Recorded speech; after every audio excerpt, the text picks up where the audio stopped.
দুনিয়ার মানুষেরা তোমরা শোনো, যারা ঈমান আনবে তারা সফল কেমন হবে, তারা ক্ষতি থেকে বাঁচবে, যারা নেক আমল করবে তারা ক্ষতি থেকে বাঁচবে। ওয়া তাওয়াসাউ বিল হক, জীবনে চলার পথে যারা সব সময় হকের পক্ষ নিবে, সত্যের পক্ষ অবলম্বন করবে, এদেরকে আমার আল্লাহ রাব্বুল আলামিন দুনিয়ার সকল ক্ষতি থেকে বাঁচিয়ে দিবে। আল্লাহু আকবার। আর এই হকের পক্ষে আমরা অবলম্বন করতে পারি না। এই হকের পক্ষে যদি অবলম্বন করতে পারতাম তাহলে ফিলিস্তিনের মুসলমান তাদের রক্তে বাইতুল মুকাদ্দাস রঞ্জিত হতো না। কথা কোন ঠিক কিনা? আমার প্রাণের গায়ক, এই হকের পক্ষে যদি আমরা অবলম্বন করতে পারতাম, আমার বাংলাদেশের শিক্ষা ব্যবস্থায় ডারউইনের বানরের টুরি, বানরের বাচ্চাগুলো ঢুকাইয়া দিয়ে আমাদেরকে বানরের বাচ্চা বানানোর চেষ্টা করতে পারতো না। কথা কোন ঠিক কিনা?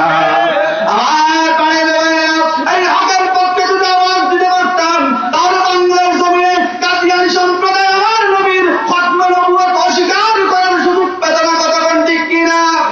আমার প্রাণের গায়ক, এই জন্য আল্লাহ পাক রব্বুল আলামিন দেখতে বলে, বান্দারে দুনিয়ার গতি থেকে যদি বাঁচতে চাও, এক নম্বর ঈমানওয়ালা হয়ে যাও। কি বলা হও? ঈমানওয়ালা হও। ঈমান কার উপর ঈমান আনতে হবে? আমানতু বিল্লাহি কামা হুয়া বিআসমাইহি ওয়া সিফাতিহি ওয়া ক্বাবিলতু জামিআ আহকামিহি ওয়া আরকানিহি। আমানতু বিল্লাহি ওয়া মালাইকাতিহি ওয়া কুতুবিহি ওয়া রুসুলিহি ওয়াল ইয়াউমিল আখির ওয়াল কদরি খাইরিহি ওয়া শাররিহি মিনাল্লাহি তাআলা ওয়াল বা'সি বা'দাল মাউত। এই ইমানে মুজাম্মাল আর মুফাসসালের মধ্যে প্রায় 12টা বিষয় আছে। ওই 12টা বিষয়ের প্রতি অক্ষরে বিশ্বাস করা, মৌখিকভাবে স্বীকৃতি দেওয়া, অন্তরে বিশ্বাস করা, বাস্তবিকভাবে এই 12টা বিষয়ের প্রতি যারা আমল করবে তারাই হবে পরিপূর্ণ ঈমানদার। সুবহানাল্লাহ। আর পায়ের গায়রা, এই জন্য আমার রব ডাকতে বলে, ওয়া তাওয়াসাউ বিল হক, বান্দা ক্ষতি থেকে যদি বাঁচতে চাও হকের পক্ষ অবলম্বন করো। হকের পক্ষ অবলম্বন না করে দুনিয়ার জমিনে যদিও তুমি টাকার গরমে, ক্ষমতার গরমে তুমি যদি ক্ষতি থেকে বেঁচে যাও, আসরের ময়দানে আল্লাহর কুদরতি কাঠগড়ায় যখন তোমাকে দাঁড় করানো হবে, আর যখন বলা হবে ওয়ান্তাকুল ইয়াউমা আইয়ুহাল মুজরিমুন, ও অবিশ্বাসী দল, দুনিয়ার জমিনে হকের পক্ষ না নাই, দুনিয়ার জমিনে আলেমদেরকে জেলখানায় পোড়া হয়েছে, তাদের পক্ষে তুমি কথা বলো নাই, দুনিয়ার জমিনে কোরআনের বিরুদ্ধে কথা বলা হয়েছে, ডেনমার্কে কোরআন করানো হয়েছে, কোরআনের পক্ষে তুমি আওয়াজ দিতে পারো নাই, হালুয়া রুটির পিছনে বলছো।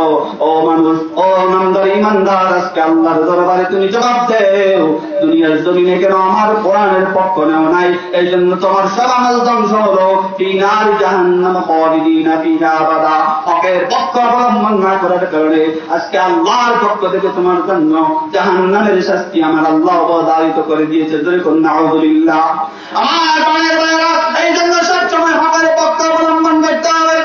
আজকে সৌদি আরব, কাতার, মিশর, উজবেকিস্তান, এইরকম আরো মরক্কো, তুরস্ক, এইরকম যত মুসলমান রাষ্ট্র আছে তাদের উচিত ছিল ফিলিস্তিনে আমার মুসলমান ভাইদেরকে যখন বাইতুল মুকাদ্দাসে নামাজের সাজদারত অবস্থায় যখন গুলি করে হত্যা করা হয়, একসাথে উচ্চ আওয়াজে হুঙ্কার দেওয়া উচিত ছিল।